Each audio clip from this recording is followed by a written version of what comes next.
नमस्कार साथियों, आप सभी का YB2020 PYQ यूट्यूब चैनल पर हार्दिक स्वागत, अभिनंदन।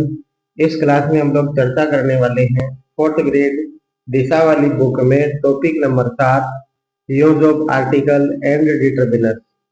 तो चलो बिना देरी के सीधा चलते हैं प्रश्नों की श्रृंखला की ओर। Fill in the blank with the correct article और determiner choosing from the option given below. तो यहाँ से डिटरमिनर या फिर आपको आर्टिकल जो है वो बताना है। तो यहाँ पहला क्वेश्चन है, Rome was not built in blank day. इसके लिए जो प्रयोग होगा वो ए प्रयोग होगा। तो डे जो है इसको ऐसे लिखा जाता है, तो कॉन्सोनेंट साउंड आ रहा है, व्यंजन की ध्वनि आ रही है, तो इसलिए यहाँ पर ए रहेगा। ऑप्शन नंबर 2 जो है वो करेक्ट रहेगा, यहाँ ए आएगा, ए डे। नेक्स्ट क्वेश्चन है, आप व्याख्या को ध्यान से समझते चले, आपका काम बन जाएगा। ए और एन इंडेफिनेट आर्टिकल्स है, ये अनिश्चित नाउन के पहले आते हैं। जो निश्चित नहीं है ना, उनके पहले ए और एन का प्रयोग होता है, और इनका प्रयोग सदा सिंगुलर नाउन के लिए होता है।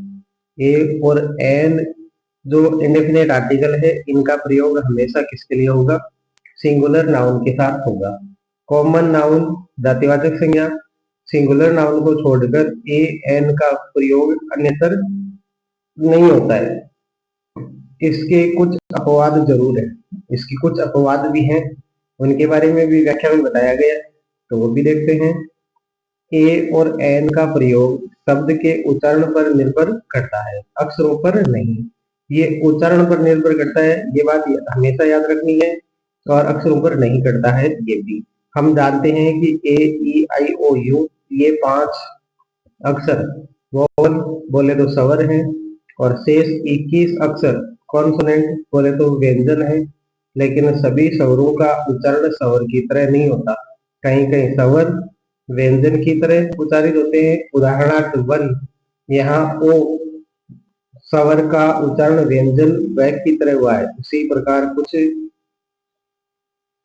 ऐसे व्यंजन भी हैं जिनका उच्चारण स्वर की तरह होता है। उदाहरणार्थ एम का उच्चारण ए स्वर की तरह हुआ है। ए एन के लिए एक ही व्यापक नियम है कि स्वर उच्चारण वाले शब्द के पहले एन और व्यंजन उच्चारण वाले शब्द के पहले एक का प्रयोग होता है। मतलब हमें तो अब तक ये समझ आया है कि एक का प्रयोग वहां करना है जब व्यंजन आ जाए, मतलब उच्चारण करे तब व्यंजन उच्चारित हो। एन का प्रयोग वहां करना है जब स्वर उच्चारण में स्वर की ध्वनि आई।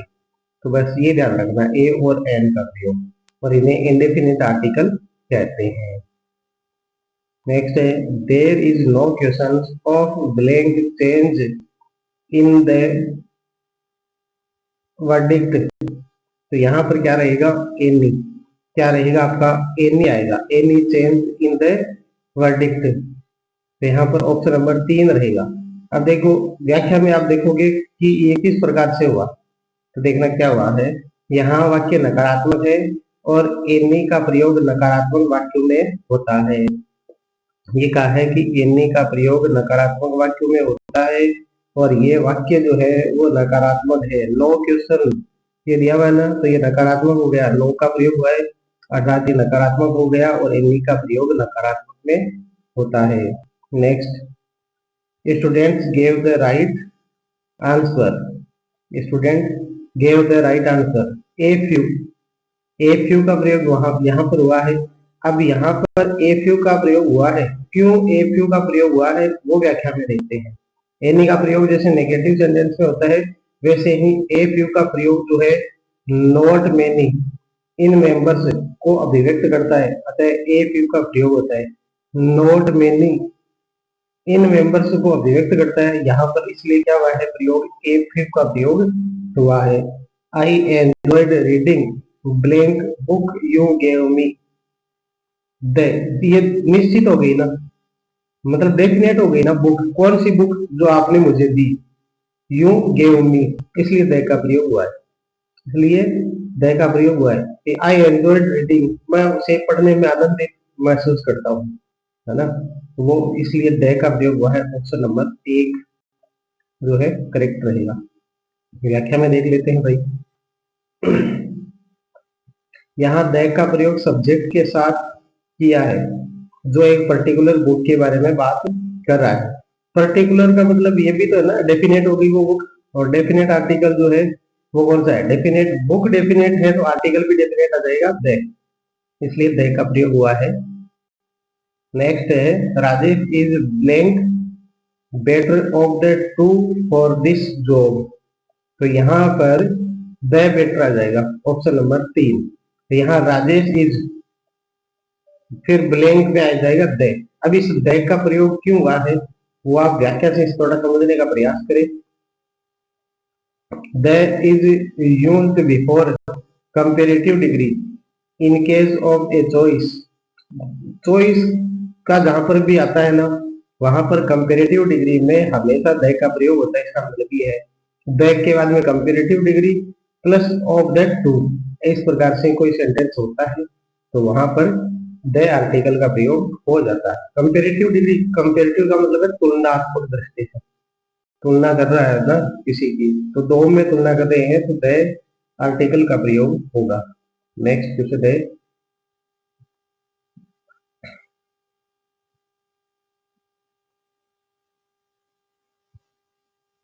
I understood blank of what he said. तो यहाँ पर आई अंडरस्टूड के साथ में लिटिल का प्रयोग होगा। अब यहाँ पर लिटिल का प्रयोग क्यों हुआ है तो वो देखते हैं। तो यहाँ पर लिटिल का प्रयोग है ना, वो देखो sense of hardly, sense of hardly any is diffusing through the sentence hence little is used. Little नकारात्मक शब्द है, लिटिल नकारात्मक शब्द है, एनी नकारात्मक शब्द है, इसका अर्थ लगभग कुछ नहीं है। Example he has little money, उसके पास बहुत कम धन है, उसका हाथ लगभग खाली है।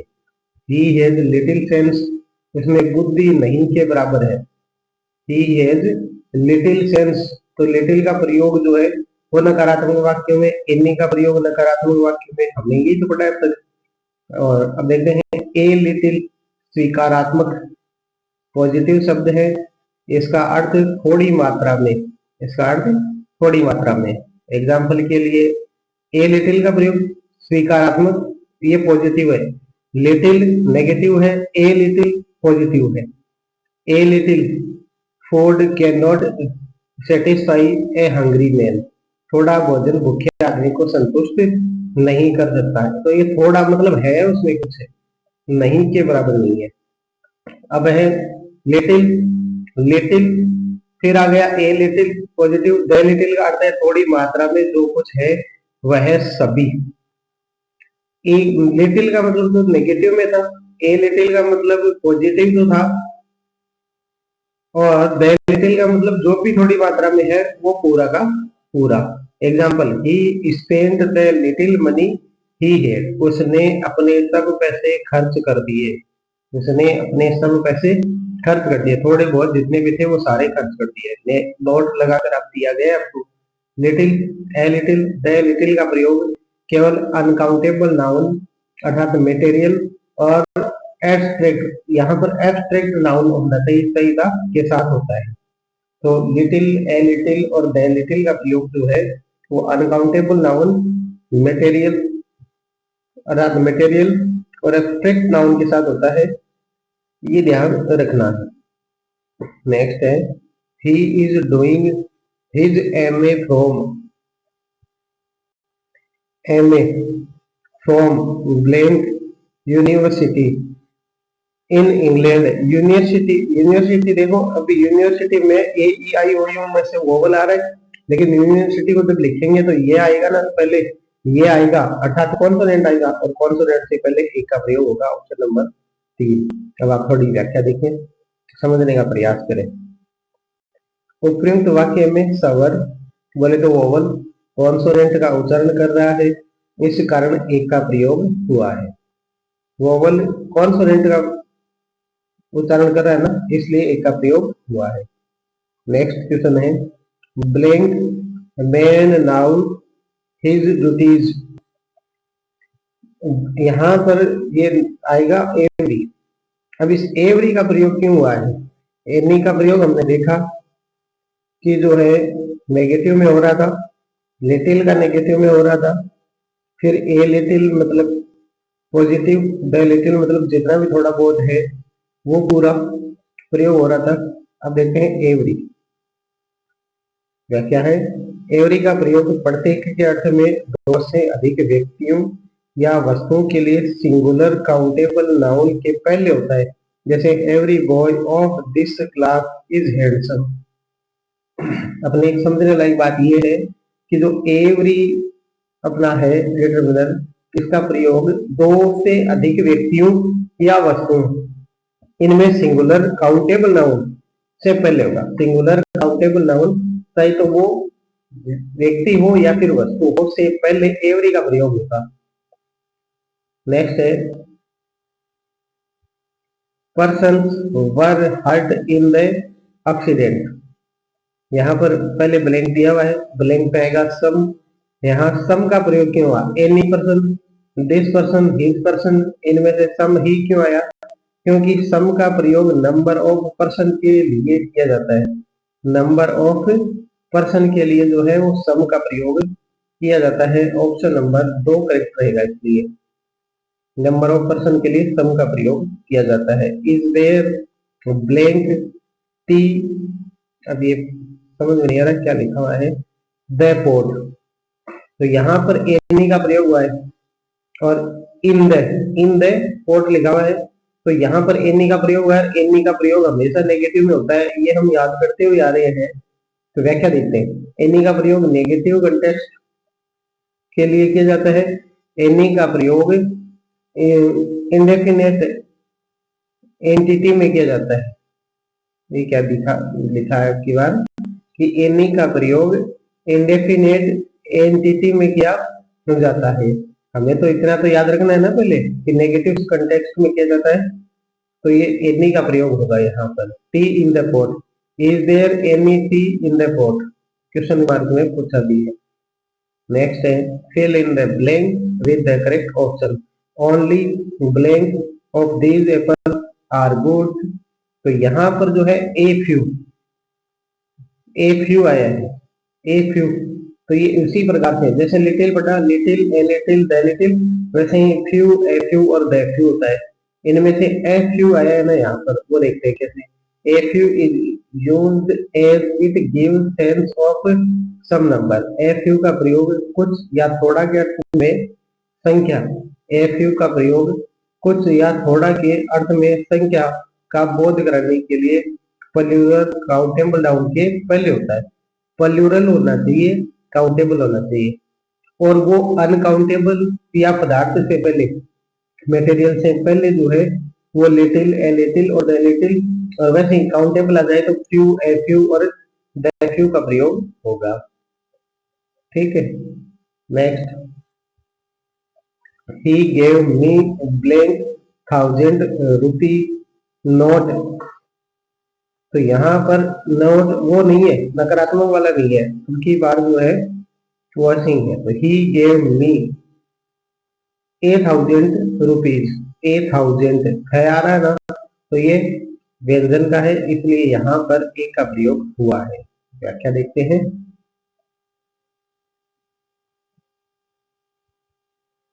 ए का प्रयोग निश्चित संख्या आदि के साथ मात्रा को अभिव्यक्त करने के लिए किया जाता है। Line is blank dangerous animal, line is dangerous, dangerous में जो उच्चारण हो रहा है ना वो डे का हो रहा है, इसलिए यहाँ पर ये व्यंजन आ गया, तो व्यंजन से पहले ए का प्रयोग करते हैं। नेक्स्ट है आर्टिकल ए का प्रयोग इंडेफिनेट, इंडेफिनेट और कॉमन नाउन के लिए किया जाता है। यहाँ लाइन का मतलब एनी लाइन है, अतः आर्टिकल ए का प्रयोग किया गया है। तो यहाँ पर आर्टिकल ए का प्रयोग किया गया है। नेक्स्ट, कोई भी शॉर्ट फॉर्म आती है ना, कोई भी शॉर्ट फॉर्म आती है, शॉर्ट फॉर्म से पहले हमेशा एन का प्रयोग होता है, ये याद रखना।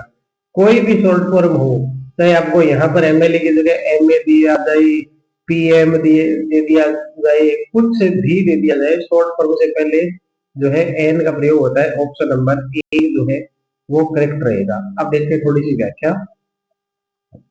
यदि कोई शब्द व्यंजन से आरंभ होता है परंतु व्यंजन का उच्चारण स्वर की तरह होता है तो उसके साथ एन आर्टिकल का प्रयोग होता है। Example an MLA, an MP, an SDO, an MA, an FRCS, an SM, H M इत्यादि।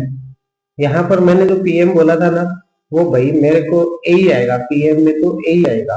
पी पी में उच्चारण करेंगे तो क्या आएगा, पी आएगा ना, इसलिए ए का प्रयोग ही होगा, बाकी एम ही आएगा।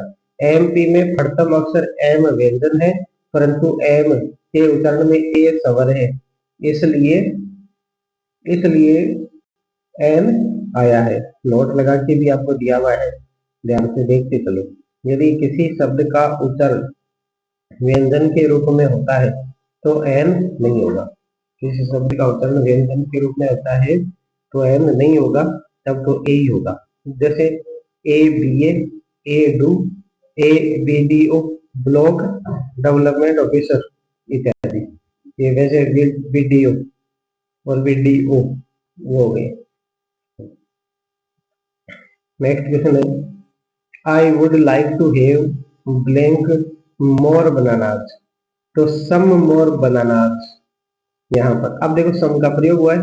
सम का प्रयोग वाक्य में पॉजिटिव कंटेक्स्ट और exact number of bananas are now तो अस के लिए किया जाता है। सम का प्रयोग जो है पॉजिटिव एक तो सेंटेंस में किया जाएगा या पॉजिटिव बात होगी उसमें किया जाएगा सम का प्रयोग, और एक नंबर ऑफ मटेरियल, यहाँ पर मटेरियल मान सकते हैं ना, नंबर ऑफ मटेरियल के लिए किया जाएगा। नेक्स्ट है, Surendra is studying blank English. English से पहले जो है नो आर्टिकल आएगा।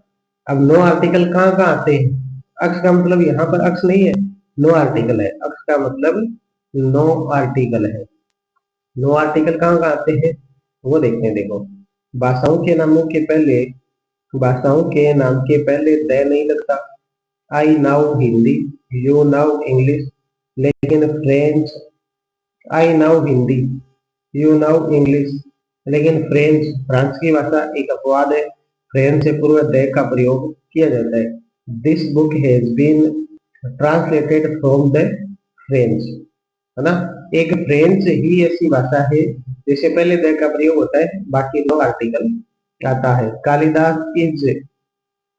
Is the Shakespeare of India, the का प्रयोग डेफिनेट आर्टिकल से पहले जो है शेक्सपियर डेफिनेट आर्टिकल हो गया ना, तो इसलिए यहाँ पर द का प्रयोग हुआ है। ऑप्शन नंबर 3 करेक्ट रहेगा। व्याख्या देख ले। द का प्रयोग प्रॉपर नाउन के पहले तुलना हेतु किया जाता है। प्रॉपर नाउन से पहले और तुलना हेतु द का प्रयोग किया जाता है जब प्रॉपर नाउन की तुलना समान वर्ग के लिए किसी दूसरे प्रॉपर नाउन से गुणों के आधार पर हो, तो दूसरे प्रॉपर नाउन के पहले द का प्रयोग होता है। जैसे he is the Dara Singh of Bihar. पुनः देखें एक बार, किसी दूसरे प्रॉपर नाउन से गुणों के आधार पर हो तो दूसरे प्रॉपर नाउन के पहले द का प्रयोग, दूसरे प्रॉपर नाउन के पहले, जैसे यहाँ पर हुआ है ना, शेक्सपियर के पहले द का प्रयोग हुआ है, वही बात यहाँ पर दी गई है। जैसे he is Dara Singh of Bihar, वह बिहार का दारा सिंह है, इस प्रकार से। नेक्स्ट है, it has been raining blank yesterday, तो यहाँ पर जो आएगा आप लोगों का क्या आंसर रहेगा, यस्टरडे। यहाँ पर सिंस और फॉर, पॉइंट ऑफ में सिंस आता है, बाकी यस्टरडे आता है, मतलब फॉर आता है, तो यहाँ पर सिंस आएगा मेरे ख्याल में। देखते हैं क्या आंसर रहता है। सिंस 2 नंबर में है, देखो सिंस आएगा क्या जी, सिंस से आएगा। सिंस का प्रयोग स्पेसिफिक पॉइंट ऑफ टाइम को दर्शाए गए वाक्य में किया जाता है। सिंस का प्रयोग specific point of time, since point of time, since point of time, since point of time याद रखेंगे। नेक्स्ट है, blank Ganga is a Holi river, the Ganga, Ganga definite है ना भाई, गंगा। देखो नदियां बहुत सारी है, है ना, लेकिन गंगा तो एक ही है, तो इसलिए द का प्रयोग हुआ है, the Ganga is Holi river. व्याख्या देखते हैं। पहाड़ों की श्रृंखला, नदी, झील, समुद्र, महासमुद्र, खाड़ी, द्वीप समूह आदि के साथ, एग्जाम्पल के लिए the Himalaya, the Alps, the Ganga, the Thames, the Bay of Bengal, the Arabian Sea, the Gulf of Kutch, the Andaman, the Chilka. तो इनका खुद का नाम प्रयोग हो रहा है। किसी भी भौगोलिक स्थल का नाम जब आ रहा है ना, तब यहाँ वहां पर हम डेफिनेट आर्टिकल द का प्रयोग कर रहे हैं। चित्रकूट द्वीप या पहाड़ के नाम के पहले द नहीं लगेगा। एग्जाम्पल के लिए नीलगिरी, सुमात्रा, जावा, है ना, साइक्लोन, इनके पहले नहीं लिखता है। नेक्स्ट क्वेश्चन है, packets of biscuit did the canteen owner give for Rs 10। तो यहाँ पर हाउ मेनी का प्रयोग हुआ है। हाउ मेनी का प्रयोग कहाँ होता है, वो व्याख्या में देखते हैं। हाउ मेनी काउंटेबल नाउन, और देखो हाउ मेनी का प्रयोग तो वहां होता है जहां पर काउंटेबल नाउन हो। हाउ मच का प्रयोग वहां होता है जहां पर अनकाउंटेबल नाउन हो। तो यहाँ पर how many countable noun, how much uncountable noun. Next है the crowd him blank king. तो यहाँ पर नो आर्टिकल आया है। नो आर्टिकल क्यों आया है तो वो देखते हैं व्याख्या में। उपाधि, टाइटल के साथ द नहीं लगता, है ना। Alfred king of England was great, he is head master, he become king. तो यहाँ पर द का प्रयोग उपाधि से पहले नहीं लगता है ना। किंग से पहले द नहीं आया, है ना। फिर बिकम हेडमास्टर, हेडमास्टर से पहले द नहीं आया, किंग से पहले द नहीं आया, तो उपाधि से पहले द का प्रयोग नहीं होता है। नेक्स्ट है, choose the most appropriate option to fill in the blank. I need to buy blank X but I have not got blank money to pay for them. देखो यहाँ पर आपको सम एक्स कुछ, यहाँ पर हैव नॉट गो एनी, पहले में तो आएगा सम और दूसरे में आएगा एनी। तो यहाँ पर ऑप्शन नंबर एक जो है वो करेक्ट रहेगा। ऑप्शन नंबर एक करेक्ट रहेगा। सम का प्रयोग कहाँ होता है, एनी का प्रयोग कहाँ होता है, हम अच्छी तरह से देख चुके हैं। नेक्स्ट क्वेश्चन है, fill in the blank in the sentence given, choosing the most suitable article from the option provided. So I take nearly blank over to eat my tiffin। तो यहाँ पर एन का प्रयोग हुआ है। ओवर देखो H O you are, लेकिन इसका जब उच्चारण करते हैं या लिखते हैं तो इस प्रकार से लिखा जाता है, इसलिए यहाँ पर पहले है तो व्यंजन लेकिन उच्चारण में ओ आ रहा है, मतलब स्वर आ रहा है, तो एन का प्रयोग ऑप्शन नंबर 3 जो है वो करेक्ट रहेगा। नेक्स्ट क्वेश्चन है अपना, अब दिखाई दे रहा होगा, choose the most appropriate option to fill in the blanks. Do you now blank in London, yes my friend Arun live blank near London, but in case the is out of town, I will have blank to go। तो यहाँ पर क्या answer रहेगा, कोई पूछ रहा है कि कोई लंदन रहता है तो do you now anybody in London, तो एनीबडी ऑप्शन नंबर जो है एनीबडी, एनीवन या एनीबडी। देखो यहाँ पर कंफ्यूज भी हो सकता है लेकिन एनीबडी आएगा। Yes my friend Arun lives, है ना, somewhere near London, और फिर है but in case he is out of town I will have nowhere to go। तो यहाँ पर ऑप्शन नंबर 3 जो है वो करेक्ट रहेगा भाई। नेक्स्ट क्वेश्चन है, choose the most appropriate option to fill in the blanks. I cannot do this job alone, I need blank to help me, in fact blank will do as I just need blank to assist me। तो यहाँ पर क्या answer रहने वाला है? यहाँ पर पहले में आएगा एनीबडी, दूसरे में नोबडी, तीसरे में एनीवन। तो यहाँ से इस प्रकार, सॉरी फिर भी मैं गलत बोल गया, देख के भी देखो, पहले में आएगा समबडी, दूसरे में एनीवन, तीसरे में समवन। ऑप्शन नंबर 3 जो है वो करेक्ट रहेगा। ऑप्शन नंबर 3 जो है करेक्ट रहेगा आपके। नेक्स्ट क्वेश्चन है, इस प्रकार के क्वेश्चन देखो सीटी में पूछे गए हैं 10+2 में। Choose the most appropriate option to fill in the blanks. यहाँ पर ब्लैंक, तो यहाँ पर आएगा पहले postman little boy said that he had rather be blank dentist than blank cardiologist because blank dentist don't get called out at blank night। तो यहाँ पर आएगा पहले में दे, यहाँ पर आएगा दे, फिर आप लोगों की आएगा वो आएगा ए यहाँ, फिर यहाँ पर भी ए, फिर जो है नो आर्टिकल आ जाएगा। तो ऑप्शन नंबर 2 जो है वो यहाँ पर करेक्ट रहेगा। नेक्स्ट क्वेश्चन है वो है choose the most appropriate option to fill in the blanks.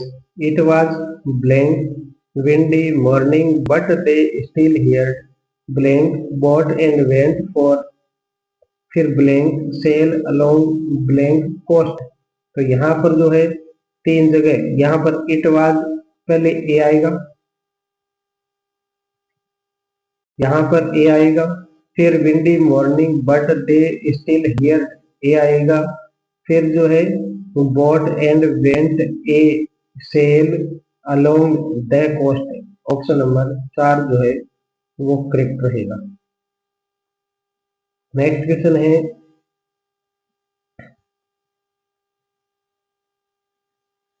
Blank my friends are busy tonight blank of them are writing an exam the next day, but blank of them were still ready to party and so far blank of them have confirmed।